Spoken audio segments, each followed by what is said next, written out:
Ok, chicas, bueno, creo que ya hay una cantidad considerable, así que empecemos.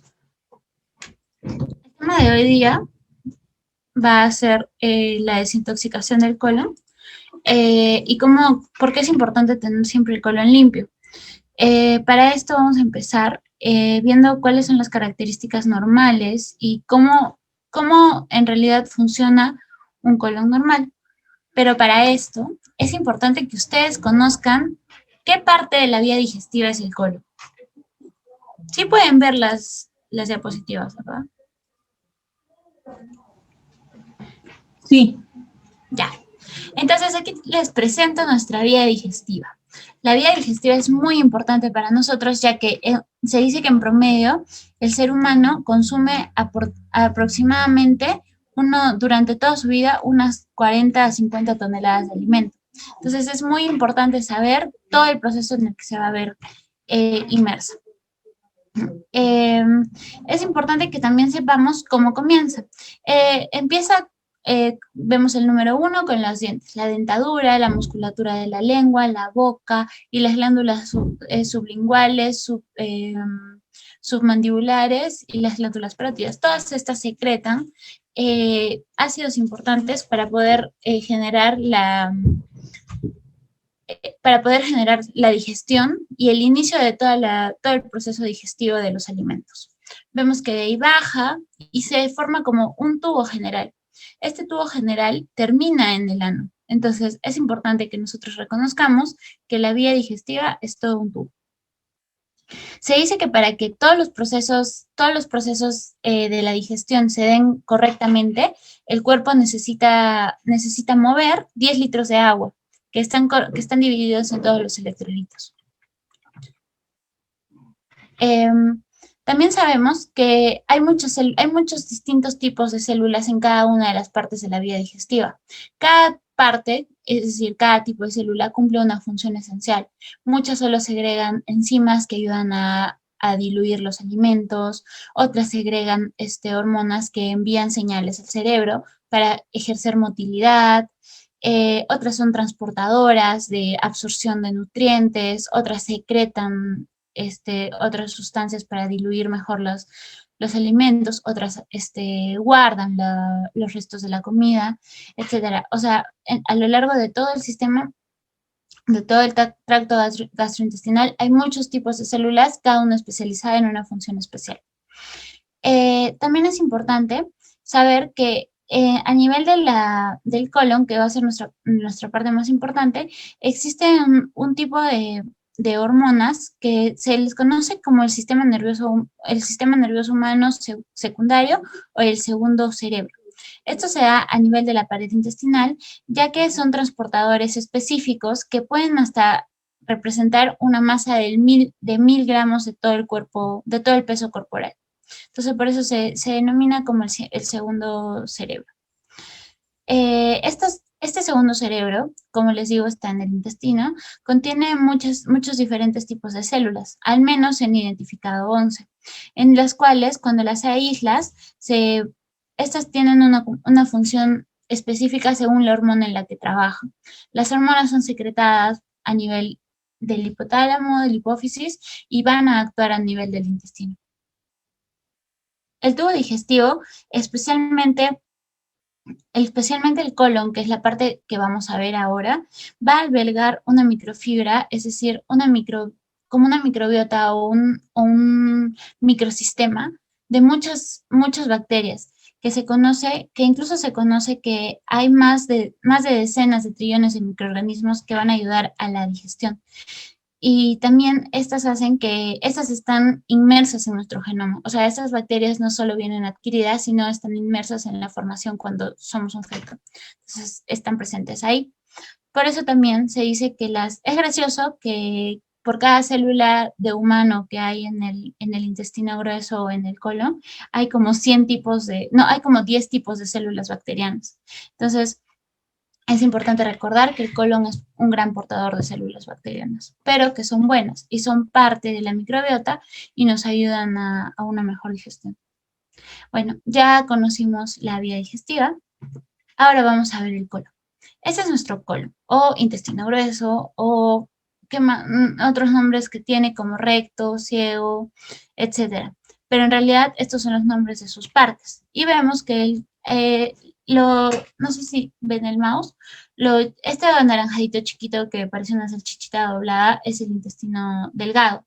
Es otra gran parte que es una parte súper grande del cuerpo también. Pero el ciego dice que alrededor, el intestino delgado, el intestino grueso, perdón, alrededor está compuesto por muchas trabéculas que son las que nos ayudan a movilizar la defecación. Porque una de las principales, ahorita vamos a ver las funciones, pero una de las principales es la movilización de las heces.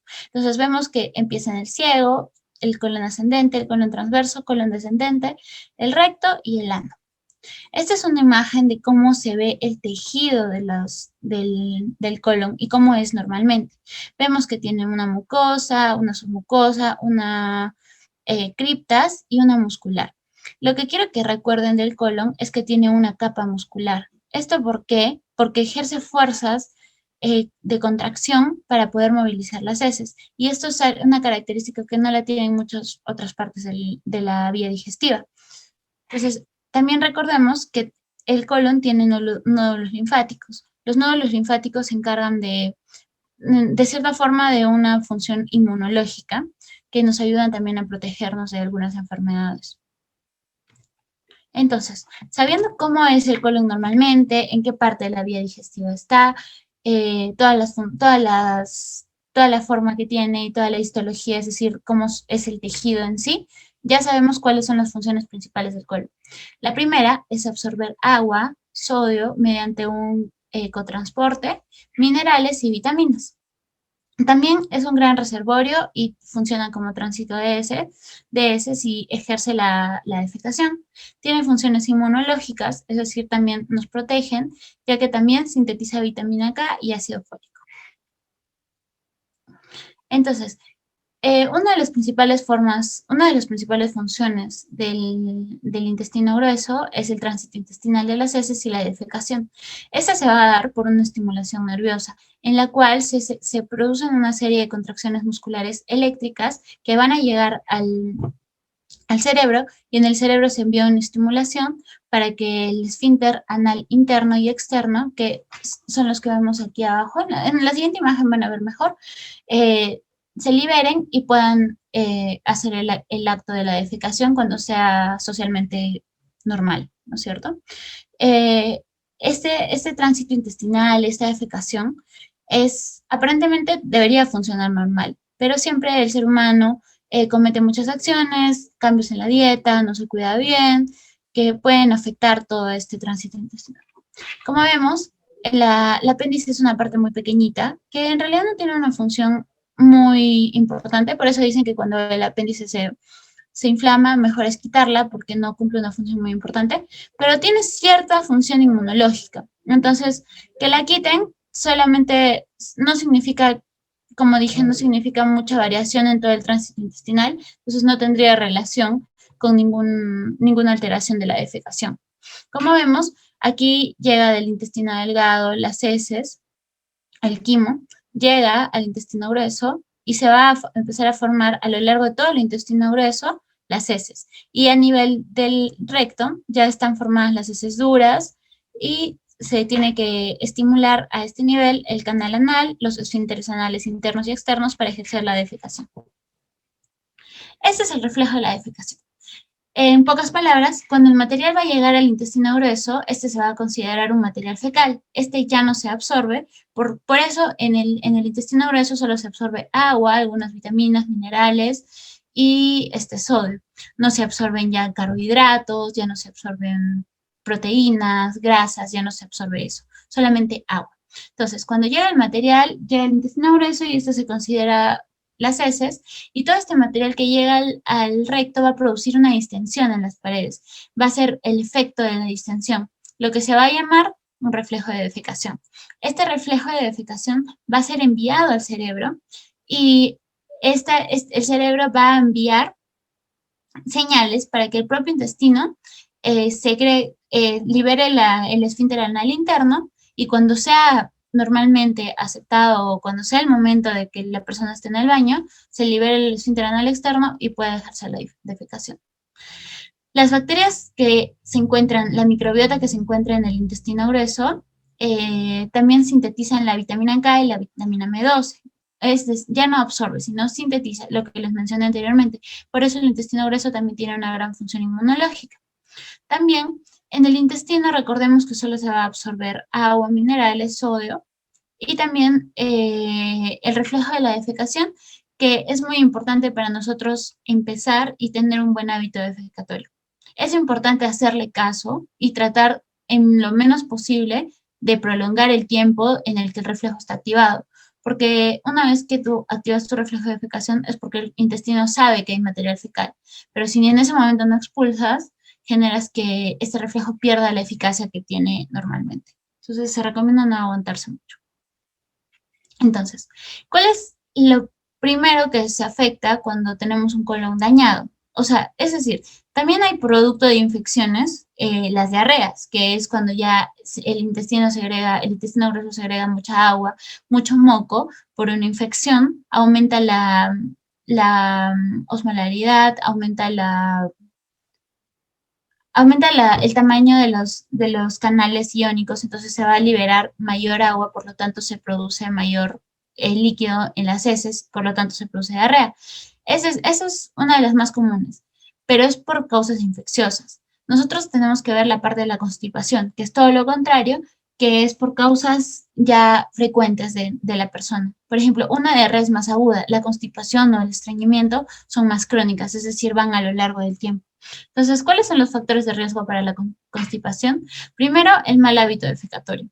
Es decir, que la persona no tiene un hábito que al despertarse va a ir al baño eh, a cierta hora todos los días, ya que está bajo constante estrés y no puede estar yendo al baño a cada rato. Otro de los factores es el escaso consumo de agua y de fibra, ya que esto ayuda a que las heces sean más solubles, más blandas y que puedan movilizarse tranquilamente por el intestino grueso y salir en un tamaño normal por el esfínter anal externo. Una dieta mala también ayuda a que las heces sean de otra consistencia y que esto dañe en cierta forma las fibras del intestino, por lo cual se genera una mala absorción y por lo tanto se termina en una constipación crónica en la cual el paciente no va a sentir que no va a defecar y se va a sentir todo el día como lleno y aparte el producto de la ingesta alta de grasas y de carbohidratos, eso va a generar malos hábitos en su salud como obesidad, hipertensión, entre otros.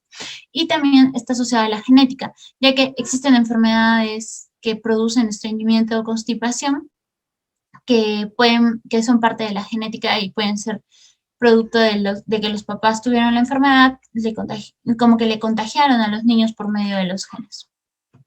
Entonces, ya sabemos que la principal afectación de esto va a ser el estreñimiento. El estreñimiento es un problema común con una prevalencia de 2 al 27% de la población mundial, incluida Latinoamérica. Es mucho más frecuente en niños, ya que ellos están recién adaptándose a un nuevo hábito defecatorio, de mujeres en edad reproductiva, porque el estrés constante y también porque todo el ciclo hormonal al que la mujer se ve expuesto también influye en cierta forma en el hábito defecatorio y en el reflejo defecatorio, y en ancianos, ya que pierden el ritmo de su vida normal y en muchas ocasiones ya no tienen la capacidad de poder ir al baño solos. Entonces esto genera un estreñimiento por aguantarse. Entonces, ¿cómo se define el estreñimiento? Porque yo les comenté que muchas personas dicen, ay, no he ido al baño un día, estoy estreñida, pero no significa eso, sino es presentar menos de 2 deposiciones por semana, el peso de las heces menor de 35 gramos por día, una alteración de parámetros fisiológicos como la medida del tránsito intestinal, es decir, que si tú sabes que vas una vez al día al baño, y de la nada empiezas a dejar de ir una vez al día, eso ya es un estreñimiento. Pero si tú comúnmente vas una vez al día o una vez al día y cada 2 días, y es algo normal en ti, eso no es estreñimiento. Entonces, y finalmente es como el esfuerzo al defecar al menos en un cuarto de las veces en 3 meses, las heces duras al menos un cuarto de las veces en 3 meses y una sensación de evacuación incompleta al menos en un cuarto de las veces en 3 meses. Esta definición es dada por la OMS y también por la escala de Bristol, que ahorita vamos a ver, que es la que define el estreñimiento, ya como patología. Entonces, el estreñimiento, como les mencioné, puede ser primario o secundario. El primario es que sea por alguna alteración del intestino grueso. Puede ser funcional, que no esté funcionando bien, una motilidad colorectal afectada, como un tránsito lento, y también puede ser por un síndrome de intestino irritable, que es muy común y es poco diagnosticado. Es muy común, pero es todo un espectro de una enfermedad que es poco diagnosticado, pero se dice que la mayoría de la población que vive en constante estrés y todo tiene este síndrome. Y también la causa primaria, una de las causas primarias es por déficit de fibra en la dieta. Otras causas secundarias son enfermedades extraintestinales que pueden ser como tumores, también isquemias o cuando una arteria no puede irrigar correctamente al intestino, enfermedades neurológicas, porque cuando les expliqué el reflejo de la defecación, es muy importante que se envíe la señal al cerebro. Y si el cerebro no está funcionando bien, entonces esto va a generar un estreñimiento, que muchas veces una enfermedad neurológica puede presentarse o debutar con un estreñimiento crónico. También existen enfermedades metabólicas que alteran todo el tránsito intestinal, como la diabetes, el hipotiroidismo, y algunos medicamentos, ¿no? Como los AINES, el famoso ibuprofeno, antiespasmódicos, antiácidos, antihistamínicos, entre otros. Entonces, aquí está la escala de Bristol, que es lo que les mencionaba, que utilizamos mucho los doctores para hacer un diagnóstico también clínico del estreñimiento. Vemos que el tipo 1 es cuando hay una difícil excreción, cuando son pedazos duros separados y se parecen a nueces. En el tipo 2 es cuando las heces están en forma de salchicha, pero grumosas, como con fragmentos. El tipo 3 tiene una forma de salchicha, pero ya no como fragmentos, sino como grietitas. El tipo 4 es la más normal, la más común, la más saludable, que es con forma de salchicha o serpiente, pero lisa y suave. El tipo 5 ya es más pastosa, ya puede ser un indicativo de que está habiendo una ligera infección. El tipo 6 ya son blandas y esponjosas. Y el tipo 7 ya es una diarrea totalmente acuosa y líquida, ¿no? Entonces, ¿cuál es el tratamiento que nosotros debemos recomendar a un paciente que cumple con los criterios que les he mencionado de estreñimiento? Porque usualmente nos hablan los pacientes y nos dicen, ¿sabe qué, señorita? Estoy estreñida, no voy al baño desde ayer. Y le preguntas, ah, señora, ¿qué tal? Pero ¿cómo es su hábito defecatorio? O en otras palabras, ¿usted cómo va usualmente al baño? ¿Usted va al baño todos los días? Sí, señorita, yo voy al baño todos los días, pero he dejado de ir ya hace una semana.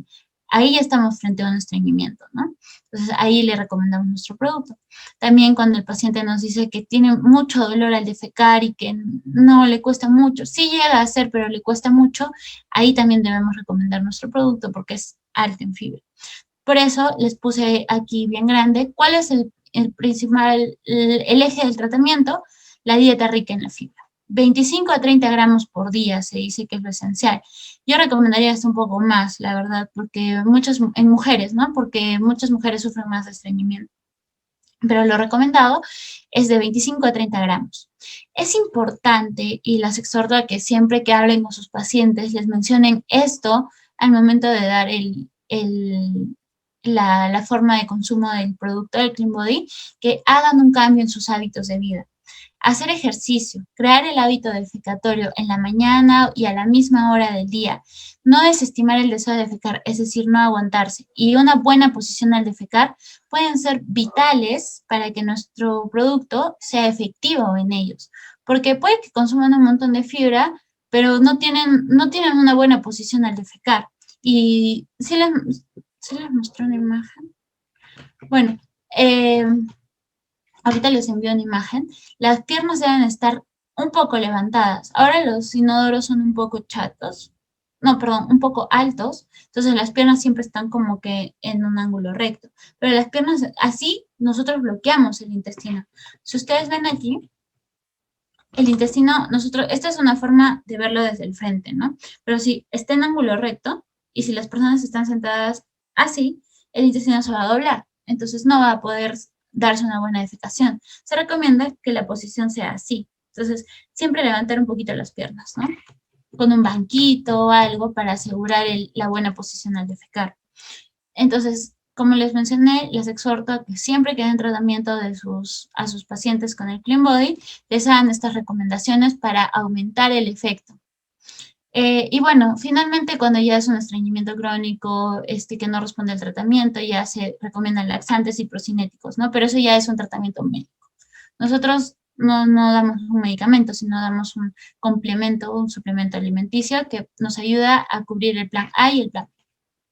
Entonces, aparte también podemos recomendarle a nuestros pacientes, a nuestros clientes, qué tipos de alimentos son ricos en fibra, ¿no? ¿Cuáles son los más ricos? Espinaca, guisantes, las frutas como el plátano, la ciruela, cereales, cambiar el pan normal, el pan de harina normal por el pan de trigo integral, las legumbres como las habas secas, las lentejas, los frutos, es lo más importante, los higos secos, las ciruelas, las almendras, las dátiles, entre otros. Entonces, una pregunta muy común que nos pueden hacer los pacientes. Nosotros qué vendemos, fibra soluble y fibra insoluble. Entonces, ¿cuál es la diferencia entre la fibra soluble y la fibra insoluble?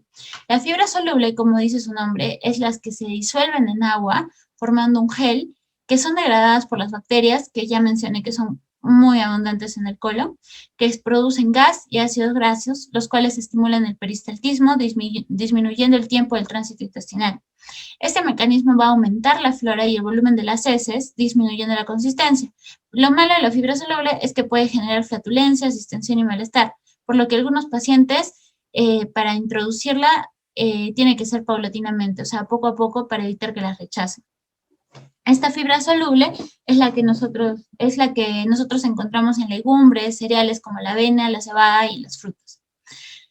Otro tipo de fibra es la fibra insoluble. Esta fibra es menos fermentada por las bacterias colónicas y eso ocasiona que haya menos flatulencia. Esta la encontramos en salvados de trigo, granos y algunas verduras. Esta es para pacientes que no toleran la fibra insoluble. Para pacientes que no toleran la fibra soluble y que generan mucho malestar, mucha flatulencia, mucho dolor, mucho malestar. Pero también existen pacientes que ya no toleran ni la fibra soluble ni la fibra insoluble les hace bien. Ellos ya tienen que ser remitidos tanto a un gastroenterólogo para ver la causa orgánica del estreñimiento, como a un nutricionista que lo ayude en la dieta, ¿no? Entonces, como conclusión, nosotros debemos recordar que el estreñimiento es un síntoma subjetivo. Es decir, el paciente o el cliente siempre nos va a decir, ay, estoy estreñido, pero recordemos que es su percepción del estreñimiento, lo que el cliente piensa que es el estreñimiento. Nosotros, como personas brindadoras de un servicio de salud, de un producto de salud, debemos saber que el estreñimiento es subjetivo. Entonces, depende mucho de la persona, ¿no? De cómo es el hábito de la persona. Y también, algo que quiero que quede bien claro y que también ustedes lo acerquen a su vida personal, es que una dieta rica en fibra soluble más la adquisición de un hábito defecatorio muchas veces suelen ser la solución al problema. Es decir, se evita acudir al médico, consumir laxantes, todo el tratamiento se evita si el paciente tiene una dieta rica en fibra soluble y la adquisición del hábito defecatorio. Eso es todo. Muchas gracias.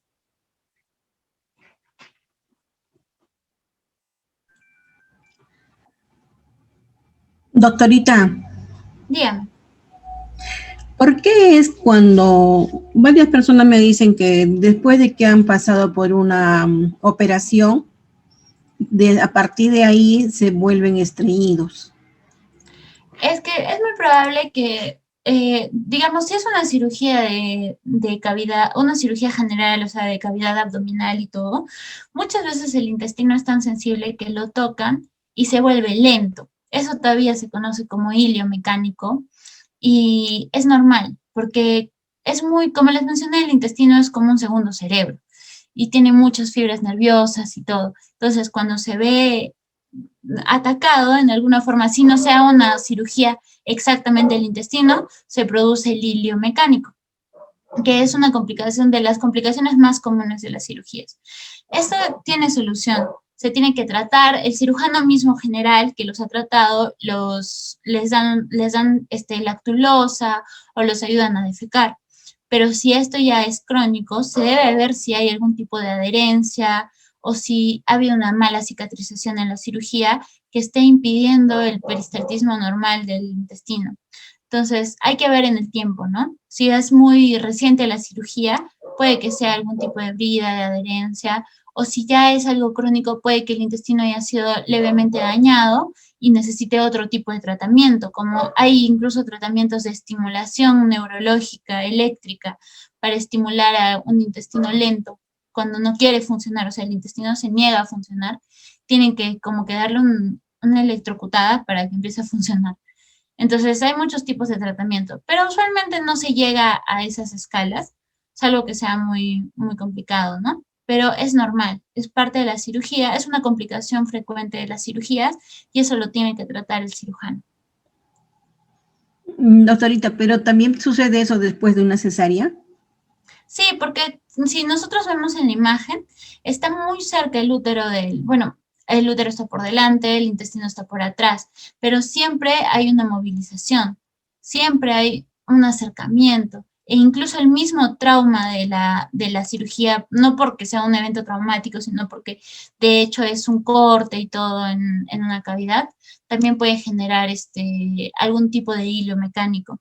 Es común también, es bastante común en ginecología y también por el hecho de los cambios hormonales que se dan post el embarazo. Es como una caída de las hormonas, que las hormonas están así tratando de ayudar a que el bebé se desarrolle, a tratar de mantenerlo sano y caen, porque el parto pues es expulsivo de alguna forma, ¿no? O sea, es muy, o sea, es muy agudo, es como que pasa de un momento al otro que ya no se tiene el bebé y eso genera también un cambio en todo el cuerpo y en algunos pacientes puede generar estreñimiento, por eso se da lactulosa. Pero como les mencioné también, es el mismo caso de la cirugía. Si es si es algo ya muy crónico, hay que evaluar si ha habido algún daño en el intestino mismo, ¿no? Gracias, doctorita. De nada. ¿Tienen alguna otra pregunta?